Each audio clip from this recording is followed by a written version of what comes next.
Zergatik aukeratu duzu poesia zure beharroiek edo, barruan zeuzkan horiek kanporatzeko, eta ez prosa edo beti jo duzu poesiara edo?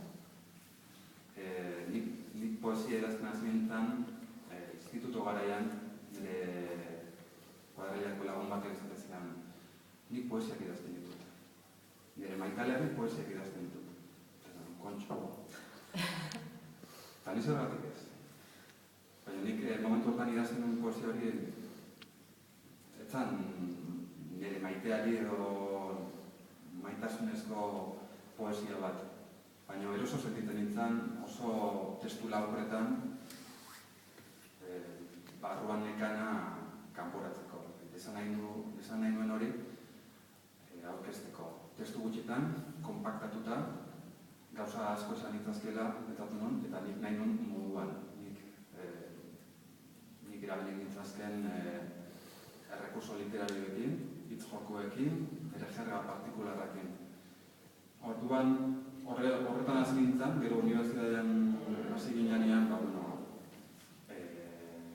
irakasgaia hautazko irakasgaiak aukeratzeko aukera genuzten, eta euskal literatura tailerra, eta horrelako guztita apuntatu nintzen, orduan ja pasiboa sortu zitaidan idazteko, eta egiten izan duen dituen narrazio txikiak, baina beti erresago egiten zitaidan momentuan sentiten hori, edozein horritan, edozein tokitan, zirriborro batin, eta 4 lerro, 10 lerro idatzi, eta, ustu naiz, eta momentu honetan sentitzen duna, horretan,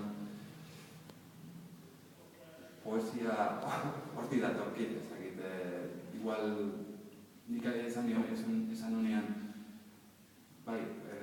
nik zerretik ez dingo poesia, nik urtet, igual poesia nahi aperatzea momentu horretan. Zaiatu naiz ikazten gauza luzeakoak, narrazioak, horrelako gauzak, baina denbora gehiago eskatzen dut ez dakit.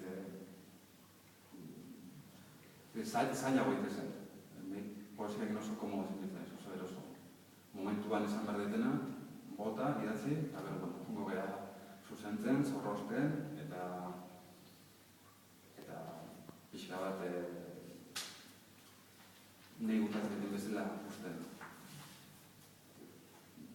Idazten aztezea, poesiak idazten aztezea, animatzezea, eta lehiaketa batzuta behar dituzu. Eta nik lehenengo poesia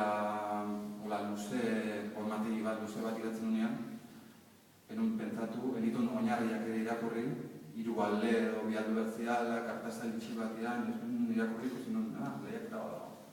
2 alde non, eta 2. sari eman zaten, kontxo. Sari bat eman bali madie, sinistingo, eta horrek gila ekarrizun gainontzeko guztia. Gero egia da, egun naizela urte batzuk, 5, 6 bat izan dian, igual musika talde bat izan nolako bere momentuan, eta gehiago nintzelako buru-belarri musikako gauzetan, konposatzen eta kontzertuak ematen, da pixka bat baztertuta bezala ukidet literatura, baina kontatzen zuten bezala, 2009 bukaera hortan, edo berriro behar hori sentitu non, poesiak behitu zidan, eta liburu agotera. Eta bestiak ere idatzi dituzu? Ez bida, hor kurioso da, nik musika taldea genukanean, bere momentuan disko baratea genuen, Neus izena zekan taldeak, inork ez da goratzen, talde horretaz, baina, kurioso da, nik gitarra jotzen nuen, eta maketako abestik pare bat egon dira nire letrak, gero bigarren maketa bat atera genuen, eta gero diskua, eta gero beste giraupela aurreko disko txiki bat, eta horrekin ja maitu zen taldea. Lehenengo maketatikan, bi abesti berikotatzen zizuten denagatik, ondorengo batetan, ez nun sekula idatzen.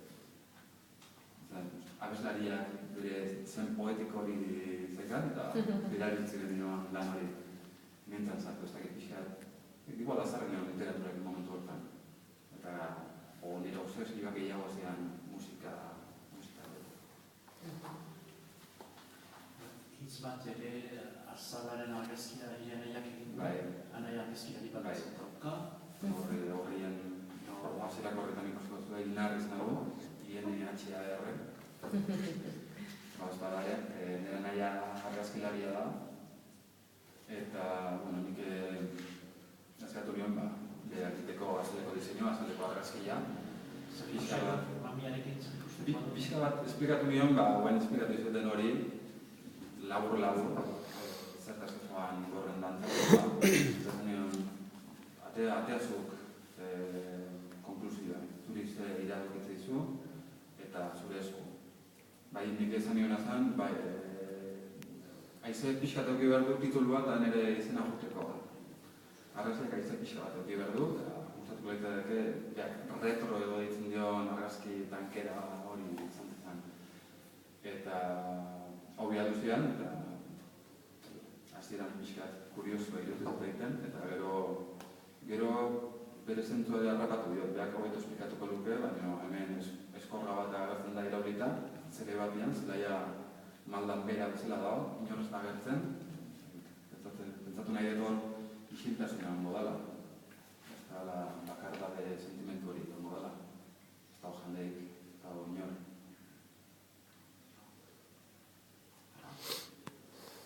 Izan daiteke, modan dauden beste makrofestival, jaialdi hauetako bat, pasata gero gertatzen dauden ondarrak edo.